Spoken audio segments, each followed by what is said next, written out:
Akui militernya di bawah Indonesia, mimpi besar Angkatan Laut Malaysia agar sebanding dengan TNI AL.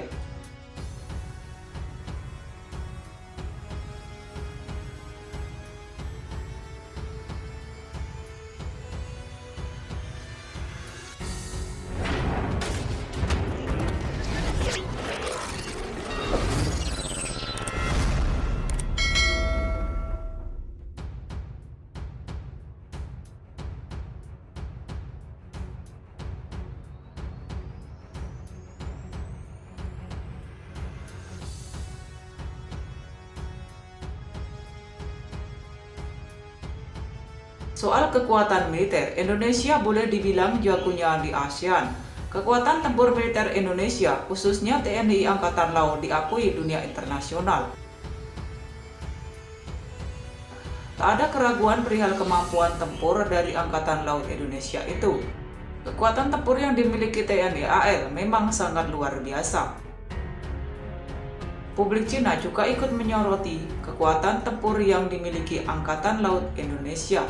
TNI AL dibekali dengan banyak alutsista mumpuni seperti kapal selam, kapal perang korvet, fregat, dan sebagainya.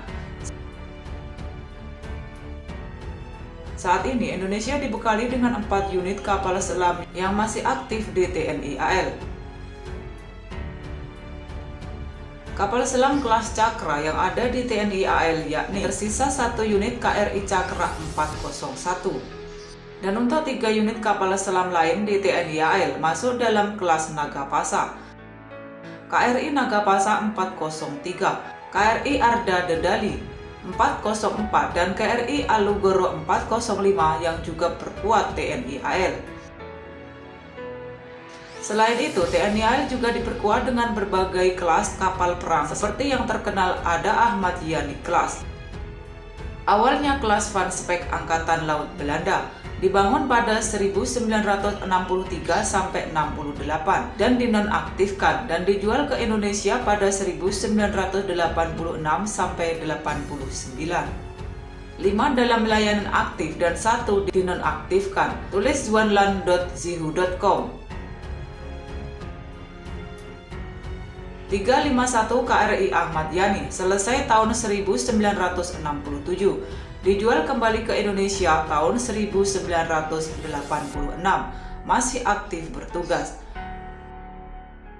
353 KRI Yosudarso selesai pada tahun 1967, dijual kembali ke Indonesia pada tahun 1987, masih dalam pelayanan aktif. 354 KRI Oswal Siahaan.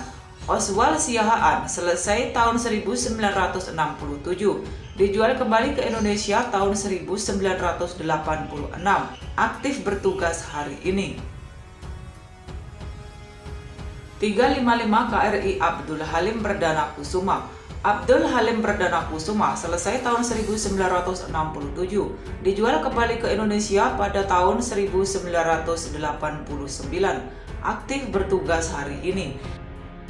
356 KRI Karel Satsuitubun. Karel Satsuitubun selesai pada tahun 1968, dijual kembali ke Indonesia pada tahun 1990, saat ini dalam layanan aktif, tambahnya. Dan masih banyak kapal perang lain yang memperkuat Indonesia. Tren masa depan kekuatan tempur Angkatan Laut Indonesia juga sangat positif. Cina mengakui jika Indonesia memiliki rencana yang sangat besar untuk meningkatkan kekuatan militer, khususnya di TNI AL. Angkatan Laut Indonesia telah mengembangkan rencana kekuatan tempur dasar minimum yang mengusulkan untuk mencapai minimal 151 atau 220 kapal perang, jelasnya. Meskipun diketahui bahwa idealnya Indonesia harus bisa memiliki 274 kapal perang aktif hingga tahun 2024 nanti, Indonesia memang sangat serius dalam upaya peningkatan kekuatan tempur Angkatan Laut. Malaysia juga menjadikan Indonesia sebagai contoh pembanding agar Angkatan Laut negaranya bisa sekuat TNI AL. Nampaknya Malaysia harus bersabar untuk bisa memiliki angkatan laut yang tangguh layaknya TNI AL, mengingat permasalahan pelik saat ini menghadapi angkatan laut Malaysia. Aset tempur yang tua masih jadi problem utama yang dihadapi angkatan laut Malaysia. Untuk terlepas dari belenggu tersebut, Angkatan Laut Malaysia tentunya butuh banyak dana agar bisa membeli berbagai kapal perang modern dan baru. Terlebih-lebih dari 50% aset tempur milik Angkatan Laut Malaysia dinyatakan sudah usang. Kebanyakan dari aset tempur milik Angkatan Laut Malaysia sudah berumur di atas 40 tahun. Sehingga kebutuhan akan pembaharuan aset tempur saat ini sangat dibutuhkan Angkatan Laut Malaysia. Wakil Presiden Partai Politik PKR Malaysia, Rafizi Ramli, ingin Angkatan Laut Malaysia bisa sebanding dengan Indonesia, menunjukkan bahwa TNI AL memang kekuatan tempur sangat luar biasa. Kita harus membangun kekuatan pertahanan yang sebanding dengan kekuatan regional lainnya, seperti Indonesia, katanya dikutip dari malaymail.com pada 29 September 2022. 274 kapal perang aktif diupayakan Indonesia untuk bisa memperkuat TNI AL. Ini juga yang menjadi sorotan Ramli yang ingin Angkatan Laut Malaysia seperti TNI AL. Sebagai perbandingan, ia menyoroti rencana jangka panjang Indonesia untuk memodernisasi armada angkatan lautnya. Proyek yang diberi nama Green Water Navy itu, kata dia, akan menambah armada Indonesia menjadi 274 kapal.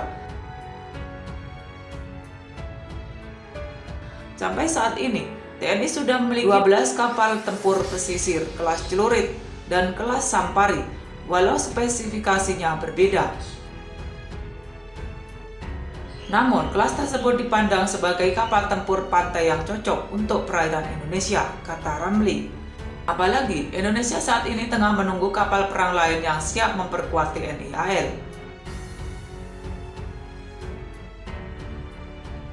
Ada Arrowhead 140 yang dibangun PT PAL untuk TNI AL. PT PAL sudah mendapatkan lisensi dari Babcock untuk membangun Arrowhead 140, membuktikan dengan jelas bahwa Indonesia punya industri pertahanan yang kompeten dan unggul. Dengan industri pertahanan yang memadai, juga akan mendukung upaya peningkatan kekuatan militer. Selain itu, Indonesia juga menunggu kapal perang Frame. Frame masuk dalam kapal perang yang akan memperkuat TNI AL. Dengan berbagai kapal perang itu, Indonesia pastinya akan semakin tangguh. Terlebih, kapal selam baru juga tengah diincar Indonesia. Setidaknya Indonesia butuh 12 unit kapal selam aktif di TNI AL, mengingat wilayah laut Indonesia yang sangat luas.